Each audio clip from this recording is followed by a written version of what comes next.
नमस्कार, स्वागत है आपका वन इंडिया हिंदी में। मैं हूं तलहा। चुनाव आयोग ने कोरोना काल में देश के 4 राज्यों और 1 केंद्र शासित प्रदेश में विधानसभा चुनाव कराए। विधानसभा चुनाव 2021 के लिए 27 मार्च को वोटिंग शुरू हुई थी और अलग अलग फेज के बाद 29 अप्रैल को खत्म हुई। देश के 4 राज्यों और 1 केंद्र शासित प्रदेश में हुए विधानसभा चुनाव के नतीजे आज घोषित कर दिए जाएंगे।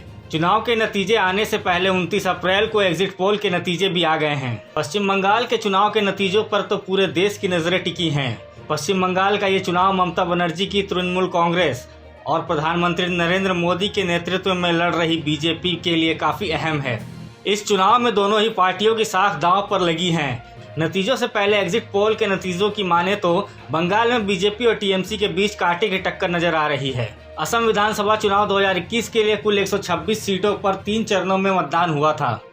असम में इस बार सत्ताधारी दल बीजेपी की सीधी टक्कर कांग्रेस से है।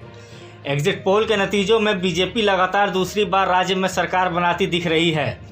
हालांकि इस बात में दो राय नहीं है कि असम में बीजेपी को कांग्रेस कड़ी टक्कर दे रही है, क्योंकि वोट प्रतिशत के मामले में कांग्रेस बीजेपी पर हावी नजर आ रही है।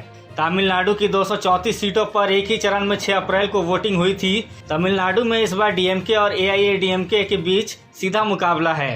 हालांकि एग्जिट पोल के नतीजों में एमके स्टालिन की पार्टी डीएमके तमिलनाडु में पूर्ण बहुमत के साथ सरकार बनाती हुई दिख रही है।